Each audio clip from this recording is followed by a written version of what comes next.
महायुती सरकारमध्ये सगळ्यात मोठा आणि प्रलंबित विषय होता तो म्हणजे रायगड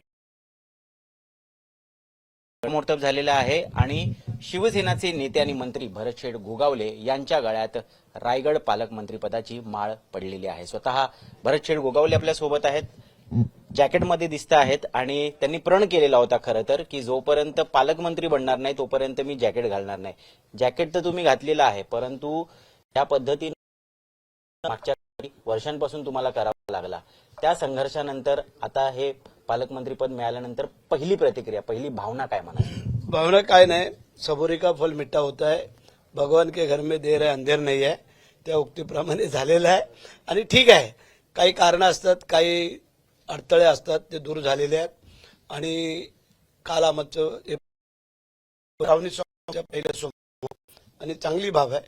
आज मी आमच्या तिन्ही नेते देवेंद्र फडणवीस साहेब, शिंदे साहेब, सुनीता वहिनी या सगळ्यांच्या भेटी घेऊन आज सभागृहामध्ये पण आम्ही कॅबिनेटला होतो आणि कॅबिनेट करून आता मी आलेलो आहे। पहिली कॅबिनेट होती, पालकमंत्री म्हणून ज्यावेळेस तुम्ही कॅबिनेटमध्ये गेलात, काय प्रतिक्रिया होती? सर्व तुमचे सहयोगी मित्र माझ्या सहकार्याने माझं अभिनंदन केलं, आम्हाला शुभेच्छा दिल्या आणि सगळ्यांना समाधान वाटलं। एक अनोखा फोटो सुद्धा आज कॅबिनेट मधून आलेला आहे, तो म्हणजे तुमचे तसं बघायला गेलं तर राजकीय वैरी, पण आता हे वैर कुठेतरी शमले असं दिसतंय। कारण अदिती तटकरेंनी पुष्पगुच्छ देऊन तुमचं स्वागत, अभिनंदन केलेलं आहे, मन मोठं दाखवलेलं आहे। पण हे मन मोठं जे दाखवलेलं आहे ते तटकरे कुटुंबीय कायम ठेवतील असं वाटतं का? ठेवायला पाहिजे असं आम्हाला वाटतंय, कारण आता आम्ही अनिकेत तटकरेंना बिनविरोध जी काय विधान परिषद निवडणूक झाली त्यानंतर आम्हाला तर त्यांनी त्यांचा जो काय ताबा तो सोडला आणि त्यामुळे आता पुढच्या जे काही घडामोडी आहेत त्या आम्ही सगळे मिळून महायुतीच्या ह्याच्यातनं करावं असं आम्हाला वाटतंय। खूप उशीर लागला, पण अनेक महिने ताटकळत राहावं लागलं यासाठी। असं काय घडत होतं पडद्यामागे? आता सांगायला हरकत नाही, एवढा वेळ का लागला? आमच्याकडनं काही घडत नव्हतं, कारण राज्याचे मुख्यमंत्री आदरणीय देवेंद्र फडणवीस साहेब यांच्याकडे ते बाब होते आणि त्यांना काही अडचणी होत्या त्या दूर करत करत इथपर्यंत झालं आम्हाला। आणि दोन्ही बाजू की नाशिकचं त्यांनी गिरीश महाजनना दिलं आणि हे आम्हाला दिलं आणि एकनाथ शिंदे साहेबांनी आमच्यासाठी जे काही प्रयत्न केले ते आपल्याला सगळ्यांना माहिती आहे, त्याबद्दल दुमत नाही आहे। आणि ठीक आहे, आता मी सांगितलं काही गोष्टी योग्य वेळी होत असतात, येत असतात, तशी ती वेळ काल आली असं आम्हाला वाटतंय। आम्ही लोकसभेला सुद्धा पाहिलं, विधानसभेला सुद्धा पाहिलं, तुम्ही पूर्णपणे ताकदीने तटकरे कुटुंबियांच्या मागे उभे राहिलेला होतात, तुम्ही तुमचा युती धर्म पाळला। परंतु ज्यावेळेस त्यांचं भागतं किंवा त्यांचा जो काही पर्पज असतो तो पूर्ण होतो, त्यानंतर पुन्हा एकदा संघर्षाला सुरुवात होते। तर असं काही पुन्हा होईल असं वाटतंय तुम्हाला? आता पुढं होणार नाही असं आम्हाला वाटतंय, कारण आता आम्ही महायुतीमध्ये सगळेजण एकत्र येऊन चाललेलो आहोत। आज देशामध्ये, राज्यामध्ये, जिल्ह्यामध्ये सगळे आम्ही महायुतीमध्ये आहोत। त्यामुळे मला वाटतं भविष्य काळामध्ये अशा काही अडचणी कोणाला एकमेकाला येणार नाहीत, याची आम्ही सगळेजण दक्षता घेऊ। पालकमंत्री म्हणून सर्वाधिकार आता जिल्ह्याचा तुमच्याकडे असणार आहे। सगळ्यात कळीचा मुद्दा असतो तो डीपीडीसी। आता डीपीडीसीच्या बैठकांमध्ये हा पूर्ण अधिकार तुम्हाला वापरायला मिळेल, याची शाश्वती आहे का की ह्याच्यामध्ये पुन्हा हस्तक्षेप होईल, पुन्हा संघर्ष होईल? नाही, असं काही नाही आहे, जो नियमाप्रमाणे आहे तेच आम्ही पण करणार आणि सगळ्यांना विश्वासात घेऊन आम्ही करू।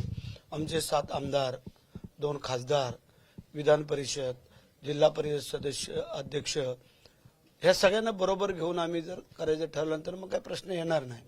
त्यामुळे आमची जी काय पद्धत आहे की आपण सगळ्यांनी बरोबर चालावं, त्याप्रमाणे आम्ही प्रयत्न करू आणि तसा काही संघर्ष होणार नाही। आता सुनील तटकरेंसारखा इतका दिग्गज नेता मागच्या 40-45 वर्षांपासून राजकारणात आहेत, परंतु त्यांची जीभ घसरलेली, अनेकदा तुमच्यावरती टीका करताना तुमची नक्कल सुद्धा त्यांनी केलेली होती। सगळ्यांनी, अगदी मुख्यमंत्र्यांपासून उपमुख्यमंत्र्यांपर्यंत सगळ्यांनी तुम्हाला शुभेच्छा दिल्या। सुनील तटकरेंचा फोन आला? अजून तरी आला नाहीये, येईल असं वाटतं? बघूया, वाट पाहायला हरकत नाही आहे, परंतु ठीक आहे, दिया उसका भी भला और नहीं दिया उसका भी भला। भरत शेठने कधी असं पाहिलं नाही ज्यावेळेला मतदार बांधव मतदान करत असतात तेव्हा 100%च आपल्याला करतात अशातला भाग नाही आहे. काही वेगवेगळ्या पक्ष तेव्हा पण आम्ही एकदा निवडणूक झाल्यानंतर मग सांगतो दिया उसका भी भला और नाही दिया उसका भी भला. त्याप्रमाणे आमची युक्ती आहे आणि आतापर्यंत ईश्वर कृपेने आम्ही सगळं सांभाळलेलं आहे. पुढेही सांभाळू. पालकमंत्री म्हणून सगळ्यात मोठी आव्हानं काय वाटतात? जिल्ह्यासाठी काय करायचंय? काय रोडमॅप आहे?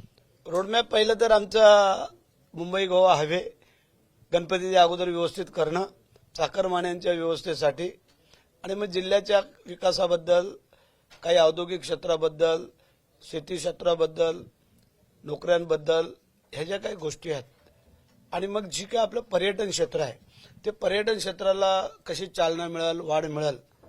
मग रायगड किल्ला असेल, चौदार तळे असेल, आमची 2 गणपतीची अष्टविनायकाची ठिकाणं असतील, दक्षिण रायगड आपलं हरिहरेश्वर असेल, ह्या सगळ्या गोष्टीचा आम्ही तो समुद्र किनाऱ्यासहित प्रयत्न करू. मंत्रीपद असेल किंवा आता पालकमंत्रीपद नेहमीच सहजासहजी तुमच्या पदरात काही पडत नाही. तुम्हाला खूप संघर्ष करावा लागतो. काय याची कारणं असावी? कधी तुम्ही बसून एकनाथ शिंदेशी बोललाय या बाबतीत की नेहमी तुमच्या पाठीशी खंबीरपणे उभा राहणारा एक सच्चा कार्यकर्ता म्हणून भरत शेठ आम्हाला दिसलेला आहे, परंतु जेव्हा द्यायची वेळ येते त्यावेळेस लाईनमध्ये सगळ्यात शेवटचे ते का असतात? असं काही नाही आहे. पहिल्या वेळेला पण साहेबांनी मला नाव दिलेलं होतं, मीच थांबलो होतो आणि आता पण साहेबांनी दिलं आणि माझ्यासाठी तर साहेबांनी रात्री 3 वाजता फोन करून पालकमंत्रीपद त्यावेळेला डिक्लेअर झालेलं थांबवलं होतं. त्यापेक्षा मोठेपणा काय असू शकतो साहेबांचा? मग जी व्यक्ती आमच्यासाठी ह्या गोष्टी करू शकतात त्यांच्यासाठी आमचं कर्तव्य काय? आणि म्हणून भरत शेठ हा छत्रपती शिवाजी महाराजांचा मावळा आहे, बाळासाहेबांच्या मुशीत तयार झालेला शिवसैनिक आहे आणि शिंदे साहेबांबरोबरचा खंदा समर्थक म्हणून आम्ही काम करतोय. पदं येतात जातात, मंत्रीपदं असतील, पालकपद काही असेल, आपल्याला तर सगळ्यांना माहिती आहे. त्यामुळे ठीक आहे, मी मगाही सांगितलं सबुरी का फल मिठा होता है. साईबाबांचे भक्त आहोत, गणपतीरायांचे भक्त आहोत, त्यामुळे भगवान के घर में देर है अंधेर नाही आहे आणि गोरगरिबांचा आशीर्वाद आहे तोपर्यंत भरत शेठ व्यवस्थित आहे. एक प्रश्न जो आम्हाला पडलेला होता तो म्हणजे मागच्या काही दिवसांपासून सूत्रांकडनं माहिती मिळत होती की भाजपला या पालकमंत्री पदाच्या बदल्यात काही अटी शर्ती आहेत, त्यांना काही त्यांच्या डिमांड आहेत, त्या पूर्ण होत नव्हत्या, त्या शिवसेनेकडनं पूर्ण होत नव्हत्या, म्हणून इतके दिवस रखडलेलं होतं. त्या पूर्ण झाल्यात किंवा त्याच्यावर काय नेमका तोडगा निघाला? याच्यावरती मी नाही का बोलू शकत. एकनाथ शिंदे साहेब आणि मुख्यमंत्रीच बोलू शकतात, कारण या अशा काही गोष्टी आम्ही पण कधी विचारत नाही आणि खोलात जात नाही. काही राजकीय क्षेत्रामध्ये काम करत असताना सगळ्याच गोष्टी उकरून काढायच्या नसतात आणि ते बोलायच्याही नसतात आणि नेते मंडळी जे काही ठरवतात ते आम्ही कधी विचारत नाही.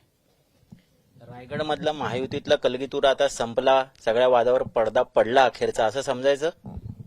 होय, आता तसं काय दाई आहे, परंतु तुम्हाला मीडियावाल्यांना काहीतरी तिखट मसाला लागतो वाटतं, पण तसं काय ठरवू नका. आम्ही सगळ्यांना बरोबर घेऊन जायचं ठरवलेलं आहे, ते आम्ही घेऊन जाऊ. निश्चित. पण एक गोष्ट मात्र निश्चित आहे की महाराष्ट्राचं राजकारण मागच्या काही वर्षांपासून आम्ही बघतोय, मुळातच ते खूप मसालेदार झालेलं आहे. म्हणजे नेमकं कोण कोणाच्या बरोबर आहे आणि कोण कोणाच्या विरोधात आहे हे कळत नाही, आणि त्यामुळे हा प्रश्न विचारण्यात आला होता. पण हे होते दिलखुलास भरत शेठ गोगावले. अखेर पालकमंत्रीपद म्हणून त्यांनी सन्मान स्वीकारलेला आहे. आता कामाची सुरुवात होणार आहे, त्यामुळे त्यांना कामासाठी शुभेच्छा. मुंबई तक मधून कॅमेरा पर्सन सचिन सावंत सोबत मी ऋत्विक भालेकर.